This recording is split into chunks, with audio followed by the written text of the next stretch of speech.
Today, as I mentioned before Pesach, we are going to review the um, topic of possession. This came up in a couple different people asking questions, and I think this is one of the most important topics because it also shows how many of us, when we approach Hebrew, we do some from a very personal place, not just because possession is about personal space and what we own, but equally important because possession, the way we've learned it in Hebrew, often comes from biblical or prayer or Talmudic sources. And thus, we often try to draw on our Hebrew that we already know from those sources.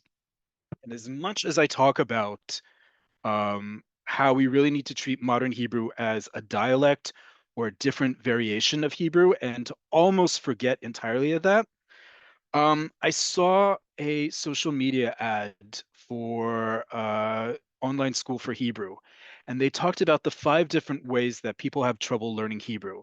And they had nothing to do with the language itself. They had everything to do with learning any language in the world, Spanish, French, Turkish, and had nothing to do specifically with Hebrew and how we often personalize the experience because we come from our own knowledge of Hebrew. Some of us with a lot, some of us maybe a little. Possession is a great indicator of that, and I'm going to show you very quickly, or in the course of this, how that's the case. So first off, let's talk about the absolute necessity that you need to understand very quickly. Okay. In Hebrew, there is no verb that is the equivalent in English of to have. It does not exist. Okay? There is no verb, as it says here, to have in Hebrew. Okay? And in English, we use the verb to have in 3 different ways. Possession, which is tonight's topic. I have a dog. You have a dog. They have several dogs. They have several big dogs and one small dog. All of that is called possession, right? Ownership or connection to something. Urgency, I have to work, right? You may think that's an idiomatic expression, but other languages have the exact same construct to indicate I need to do something. I have to do something. I have to work, right? We don't have that equivalent in Hebrew with using the verb to have, or what we call the perfect tense, which is to have plus a verb. I have been working for the past hour, or I have worked on this project for many hours now. Okay. All 3 of those use in English the verb to have. In Hebrew, we have solutions to say the exact same thing for all those instances, right? Ways to communicate all those different meanings, possession, urgency, and the perfect tense. But tonight, we're just focusing on the verb to have in the context of possession. How do we show possession in Hebrew? Not show, how do we communicate? Okay. What's also really important, besides getting over the fact there is no verb to have in Hebrew, okay? Let's just put that out there. There is no verb to have, right? Understanding number 1.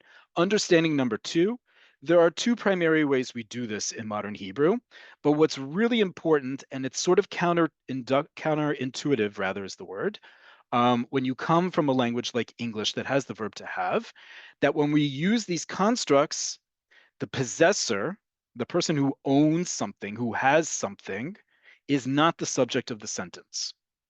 Okay? Really important. And you're going to see that in the constructs that we use.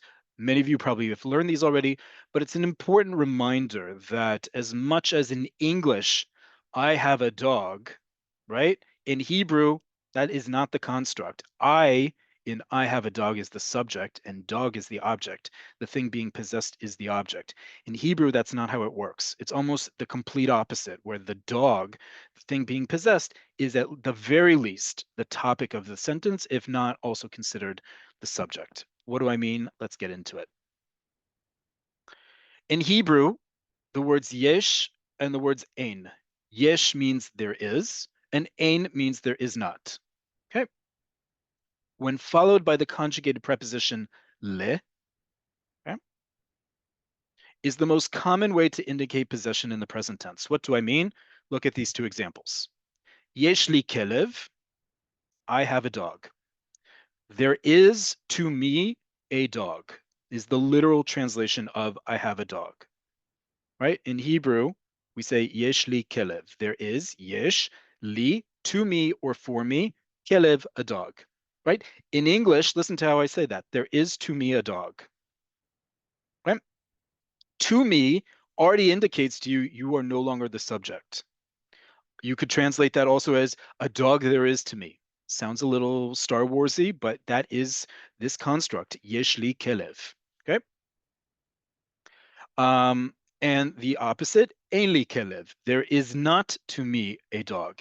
Ein li kelev. Ein, there is not. Li, to me, kelev, dog. Okay. Ein li kelev. Okay. Many of you have already learned this. That's wonderful. Let's take it up a next step because yesh and ein is only the present tense. Okay. Let's take it the next stage. What do you do if you want to indicate possession in the past tense or the future tense? Now, if you join us for our Wednesday classes, and I'll talk about that when we finish this lesson, and hopefully you'll join us for our Cafe Oleh conversations, the few remaining left.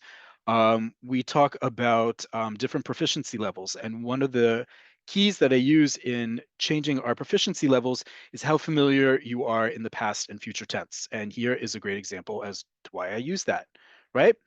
In the past and future, if you want to say the same thing, I have a dog or I will have a dog, how do you say that? We use the verb lihiot. Lihiot simply means to be. Okay. And we use it in the third person, according and it conjugate it for gender and quantity of the possessed. It's not as complicated as it sounds. You just have to get your head working around the way the sentence is structured. And once you understand, like I said previously, that the subject is not the possessor is not necessarily the subject of the sentence, you'll start to understand how these sentences work. So let's do past tense. I had a dog. Haya li kelev. Haya conjugated for the third person. And because kelev, the thing we're talking about, is singular masculine, it's haya. So haya li kelev. There was to me a dog. The literal translation. I had a dog. Haya li kelev. What if I want to say I had dogs? I had plural. Hayu li klavim. Okay. Hayu, there were, as opposed to there was. This is now the plural third person, right? There were to me dogs, right? Here at the bottom left. Hayali kelev, there was to me a dog. In proper English, I had a dog, versus hayu li klavim. I had dogs. There were to me dogs. Okay, that's how we do it. So you'll notice immediately what happens. First off, we're using the verb to be. In this case, there was. It's the past tense, third person. He or she was. In Hebrew, we don't have it. So we simply translate it as, you can think of it in English as there was. Or it was to me a dog is one way to say it. Okay. And you'll notice immediately when I pluralize dogs, dog into dogs, that the verb changes, right? Again, it's not about me. It's not about anyone else. It's only about the dogs. Hayu li klavim. The verb has to agree with the thing that you're possessing. Okay, in this case, dogs. There were to me dogs. Third person plural. Okay. What if I want to do this in the future? Same thing. Again, factoring in gender and plurality. I want to talk about opportunity, right? Opportunity in Hebrew is hizdamnut, a great word, right? Hizdamnut is feminine. So immediately, if I'm talking in the future, I need to use the future tense, third person female. He tihiyeh, she will be. In this case, there will be to me an opportunity. Tiyeh li hizdamnut. Okay, there will be to me an opportunity is the literal translation. In English, we would say, I will have an opportunity. Tiyeh li hizdamnut. What if I want to say multiple? You. Yiyu is third person plural future tense. You li hizdamnuyot. Right? I will have opportunities. There will be opportunities to me. Okay? That's as simple as it gets. Little complicated, I know, because especially when you're learning Hebrew at an beginner's level and you're taught yesh and ain, that's easy. But once you start moving to the past and future, that's not only an indication of proficiency level, usually means you're getting to a higher level. You have to factor this in when you're doing possession in the past tense or the future. Okay. All right. Now we're going to look at, sorry, just a second. Okay. Now we're going to look at a different form. Okay. The different form here, so I just need to move this out of the way. This is what I call possession take two. Okay. And possession take two is now using another word that you've probably learned already, shel.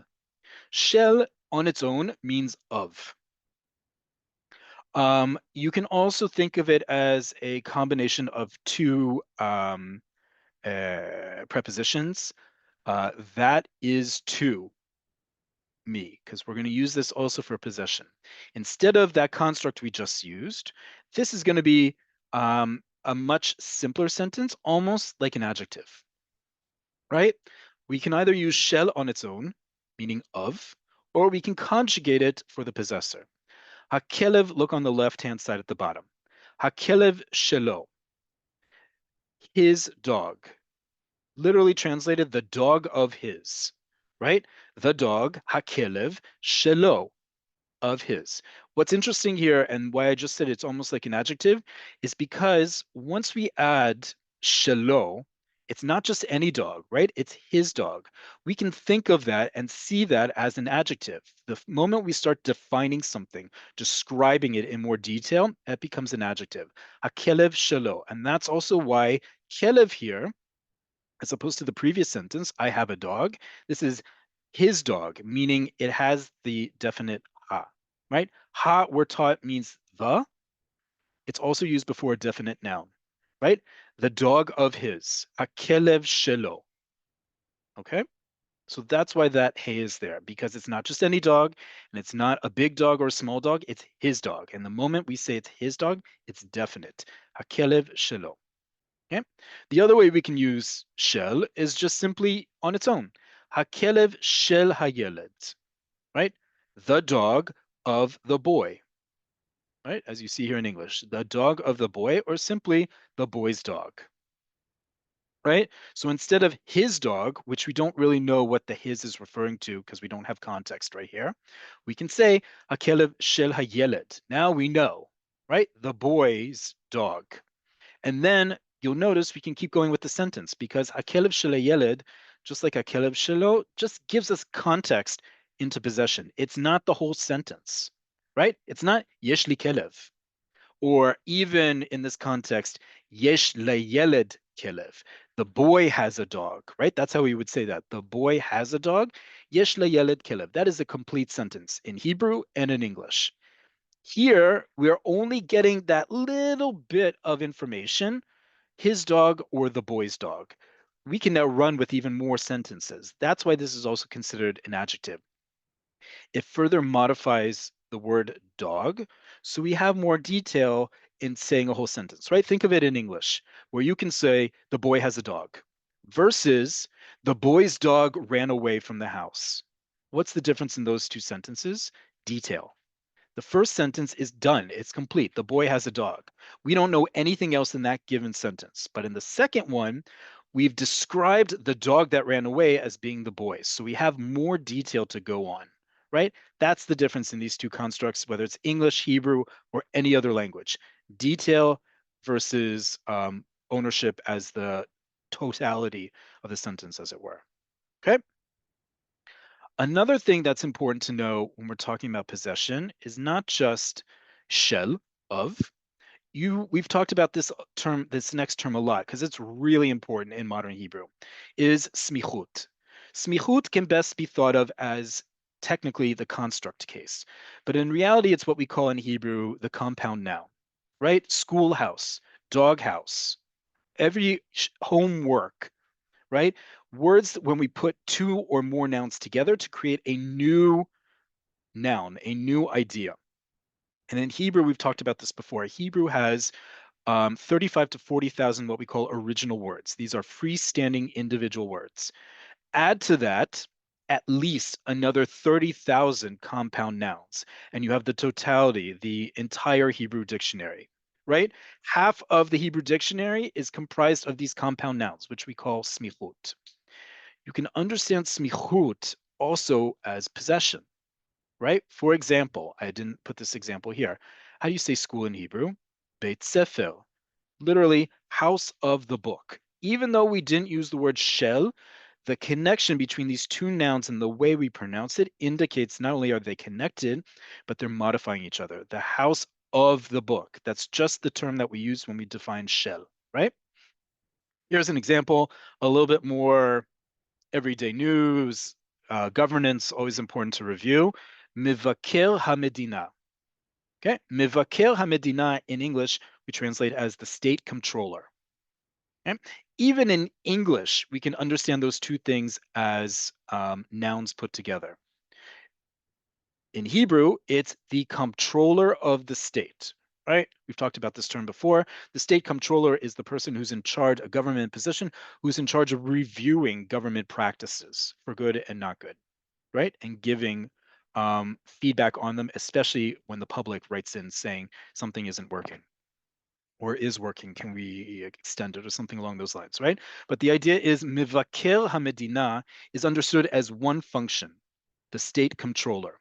In English, we can translate this literally as the comptroller, Mivaker Hamdina, right, of the state. Okay, so now we have two different takes on possession.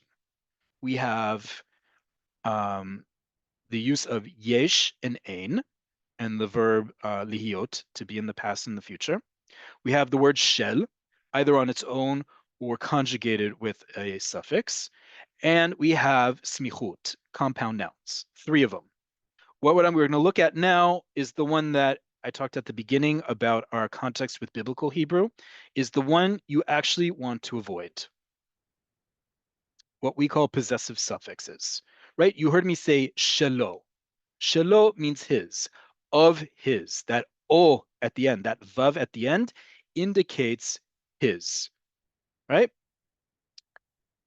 What I don't want you to do, and this is very important as I put here, in modern Hebrew, possessive suffixes, that o at the end, are reserved for prepositions in general, and the word shel, right? We went over prefixes and suffixes a few weeks ago, and I talked about this then, and we're reviewing it now.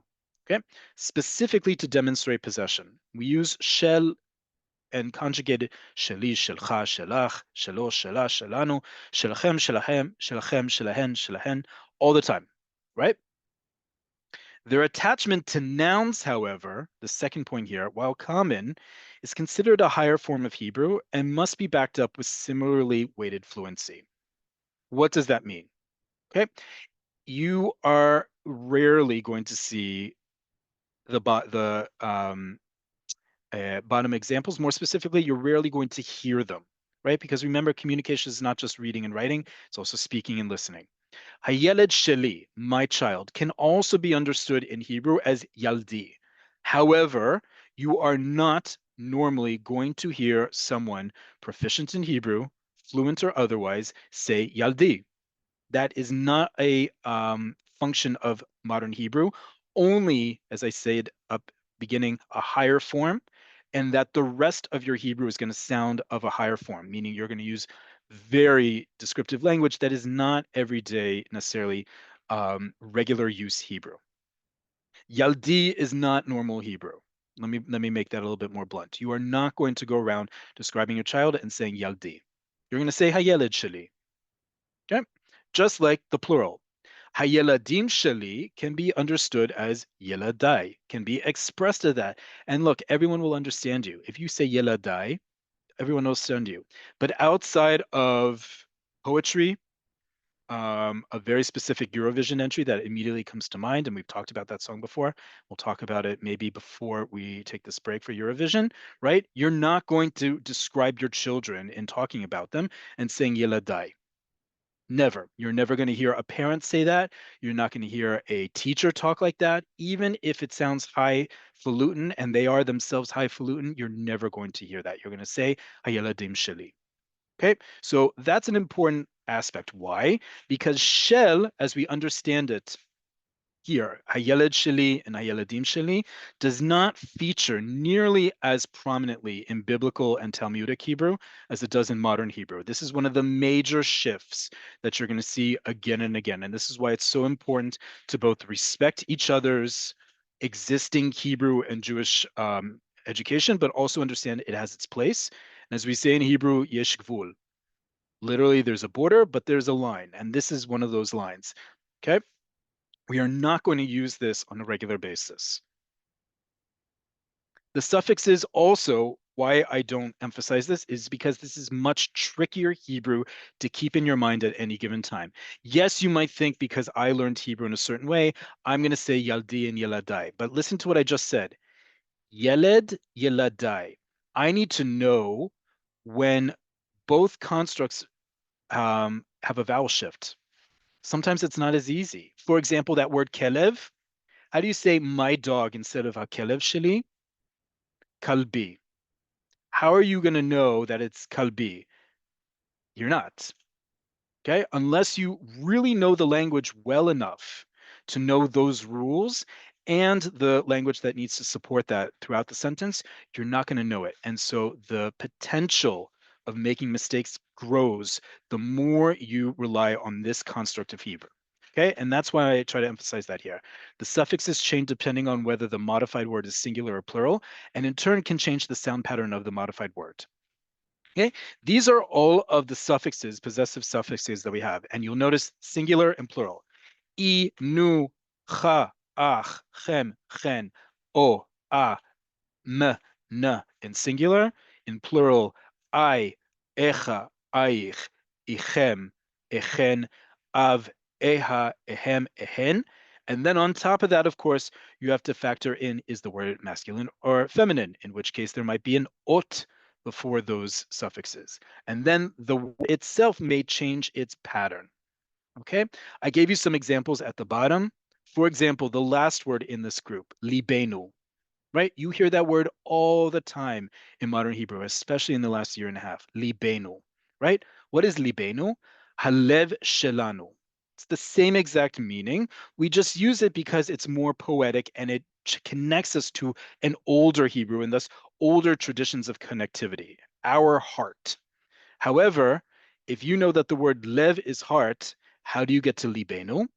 That is an answer that is very complicated to give in modern Hebrew. So complicated that if you don't know those rules, right, and there's no point in teaching you those rules because they're so complicated, it's easier to simply say Haleb Shelanu, unless it's one of these words that's just known, right? Like Libenu or Avinu Malkenu. A lot of you know this from liturgy, right? That's also an example because Abba is what you learn in Ulpan as meaning father or dad. However, it comes from the word Av, which if you didn't know that, you wouldn't necessarily know the connection between Abba and Avinu, much less the next word, Malkenu.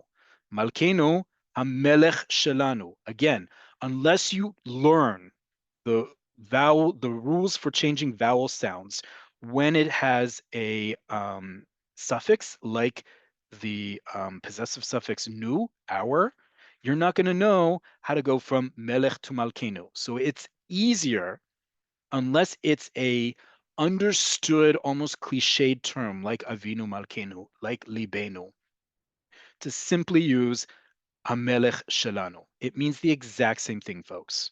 Okay, it doesn't detract or add to power by using either. Okay, malkenu is the same thing as hamelech shelanu. Okay. And there's another reason why I emphasize this part before I give you an update on the schedule and then take your questions, which is the following. Funny but serious. Use of possessive suffixes, like I just talked about, has cultural baggage, right? Avinu Malkenu, those of us who were raised in Jewish tradition and have gone to services before, gone to tefillot, we know that term, right? And so therefore it's understood in the general community of Jews. There are other words that are also understood but have different meanings than what you think of. For example, and you may not intend. And these are two great examples. For example, achi. Okay, achi means my brother. That's what it means. If you use the term achi in modern Hebrew, it doesn't always mean my brother. Oftentimes, in fact, depending on who you are and with whom you're speaking, it means bro or bruh or however you want to say it, achi, right? How many times have you walked down the street, any street in Israel, and you heard one guy say to another guy, hey, achi, manishma? Hey, achi, ma kore? In various voices of stereotypical macho sounding, right? That means bro. Yes, it translates to my brother, and you're indicating by saying achi familiarity and a fondness for the person you're speaking to, but it doesn't mean my brother because I'm speaking to someone who is not biologically related to me. It means bro. And then the other one, I always give this example. I was at a meal for Shavuot several years ago. It was actually many years ago in Jerusalem. And the woman who hosted it was a fellow Olah Hadasha. And most of the people in attendance were Olim. And then there were a few Tsabarim, native Israelis. And someone wanted to ask, one of the Olim wanted to ask one of the Sabras, native Israelis, um, who brought a meal, brought a dish. Oh, is this the dish that your mom prepared? Right? Or did your mom make this dish in proper English? But she was translating from English to Hebrew and wanted to say, did your mom make this? What did she say? She said, I'm putting this here for educational purposes, Zo hapashteda shel ima shelcha, and everyone at the table erupted in laughter, or the people who were fluent in Hebrew erupted in laughter at the table. And the woman who said that was mortified, obviously, because she didn't intend anything bad. Ima shilcha literally means your mother, right? And this is what I told you to say, right? Shel plus that possessive suffix. However, ima shilcha in everyday Hebrew often translates as your mama. Or if that's too foreign to your mother, as in you're about to curse out that person's mother, right? Instead, if you were looking directly at someone, you could ask them, for example, Haim zo apashteda shelima, or Haim zo apashteda she'ima hichina. Is this the pashteda, right? The crustless quiche that's very common in Israeli homes. Is this the pashtida that your mom made? The your is implied because I'm looking directly at the person. I'm not talking about anyone else. Then I could be very specific. And it doesn't have the cultural baggage of your mother, right? Just like in English, your mother, instead in very specific ways, can sound like that. So too in Hebrew. So if you're looking at someone and you want to ask about their mother, right? You're making direct contact and it's one-on-one conversation. There's no other mothers involved. Mashlomima, how's your mom? The your is implied, but you didn't say ima shelcha. An important distinction, but nonetheless there. Are there any verbs similar to have in modern Hebrew, right? We started off by saying there is no verb for modern to have, but there are verbs that have a slight similar meaning, and we use these again in very high level Hebrew, and you see that in the English, right? Liochosh. Liochosh is to acquire, and we use this term in terms of rechush, property, or rechisha, acquiring. So you're not going to normally say, I acquired a dog, right? Or I acquire a dog to say I have a dog. Obviously, the two aren't 100%, but they do indicate possession. And that's why these verbs are there. It's always to improve your Hebrew, because I think it's important, even at a beginner's level, to know that higher level Hebrew that's akin to a higher level of your native language exists. Okay, so liochosh is one example. There are only a few. Another one is l'shayech. You may have heard the expression lemize shayach. To whom does this belong? Okay, l'shayech means to belong. That can be belonging physically, but also in the sense of identity based, right? Um, and the third one, which is along those lines, is to become identified. Identity in Hebrew is zehut, right? Those of you who have a Teudat Zehut, it is a certificate of identity, Zehut. Lehizdahot, coming from the same root, means to become identified or to get identified with a group. right? So it's a more metaphorical or figurative sense of to have, to possess something, and that you're possessing an identity. But just so that you know that, first off, there is such a thing as more complex Hebrew, just as there is more complex vocabulary in your respective native languages. And we have ways to say it. It's not quite the same as to have, right? You wouldn't say the company now has control of said stocks, right? You would use the word acquire. That's why I want to put that there. That just like in English, when you hear people learning English, they often overuse certain verbs like to have, to do, to make, to be. We often do that with Hebrew. How many times have you tried to overextend the use of the verb la'asot, to do or to make? Chances are a lot, right? This is a way to get around the fact there is no to have in Hebrew. Right. With that, with the little time we have left, I want to answer some questions. In the Q&A, remember, I'll be looking at the chat afterwards. Um, Beach safety is on my mind. So we've gone over emergency issues before, including how to ask for help.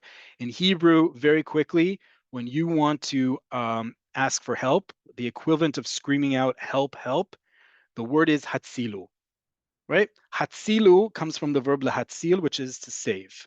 So hatzilu is the command form plural. All of you, help me, right? Hatzilu, okay?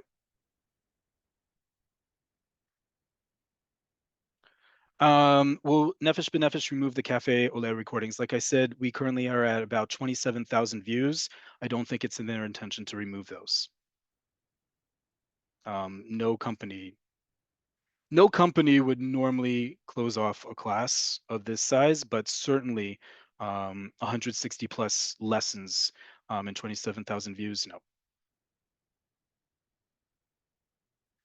Possession slide in past and future misspells transliterated folks. Folks, we've talked about transliteration before. There is no standardized form of transliteration. I do it based on what I think people are going to best be able to pronounce. That I said, let me go back to it. Hayuli klavim, because listen to how I say hayu. Hayu. Hayu. Okay? If it's easier for you to say hayu, fine. But modern Hebrew, you're going to say hayu. Okay. That's why it's transliterated as that, but there are no rules. There is no standardized way to transliterate from Hebrew into Latin letters. It's all on the speaker, the language they use. I try using the same with other private students of mine whose native language is in English and they don't understand everything. So this is geared towards an American English audience. What about I have the dog? Great question. How do I say I have the dog? Yeshli et hakelev, right? You will hear people say incorrectly yeshli hakelev. It's yeshli et hakelev. Why? Because it's the dog. It's not just any dog, it's the dog. So you're going to use the exact same construct, and then you're going to use the article et, which is used before a direct noun. In this case, the dog. Yeshli et hakelev. Opportunity is feminine. Wouldn't it be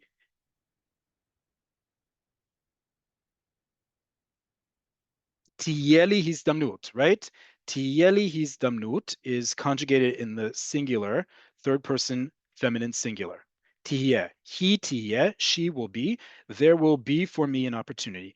In modern Hebrew, the third person plural only conjugates as yiu. Whether it's mixed group, all men or all women, we only use yiu. Yu li hizdamnuyot. Okay, that's another difference in modern Hebrew. Hebrew slang uses the word achi, my brother, like I said, bro, dude, however you want to translate it, yes.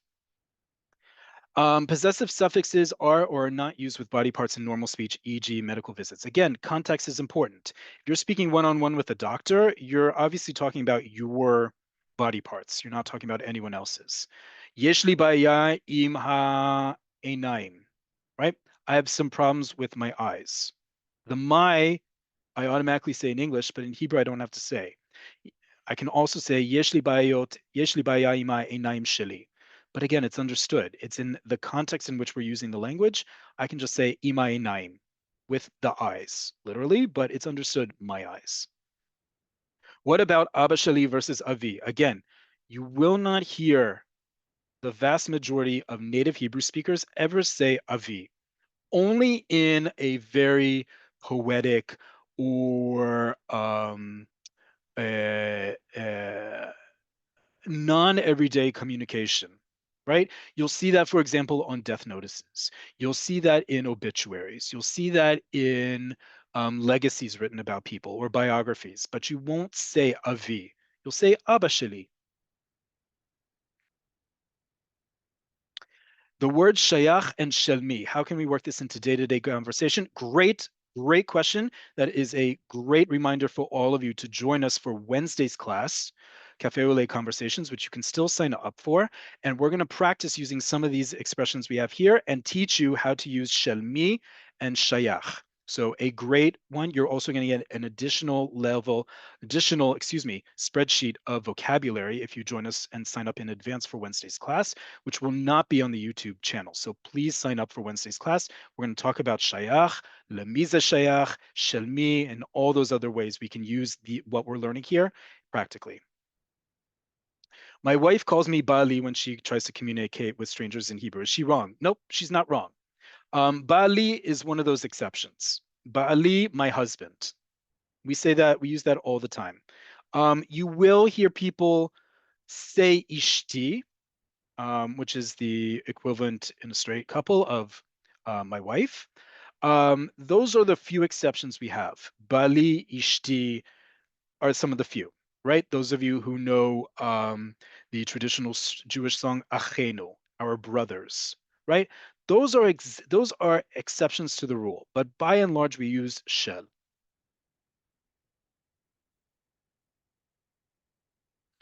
In English, my daughter uses bro as slang with her girlfriends.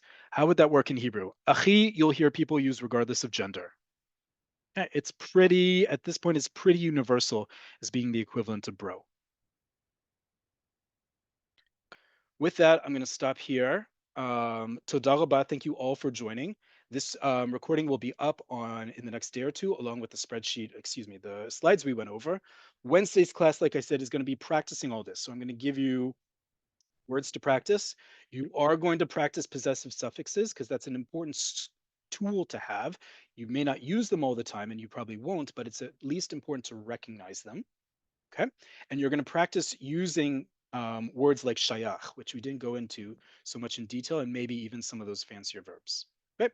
Until then, toda rabah, thank you all for joining. I hope to see you all on Wednesday. Otherwise, I will see you next week. Next week's class, just so you know, is Erev maybe? Two Erevs. Yom HaZikaron and Yom Ha'atzmaut. Easily Israel's holiest days as a society, not religion. We're talking society, Israel's Memorial and Independence Days. And as every year, we're going to go through what to expect in advance, things to see, to hear, to listen to participate in, that you know in advance so that you can be equally prepared, whether you're in Israel for those days, whether you're watching from abroad and you want to join in on what's happening. But two of the most important days in Israel's calendar.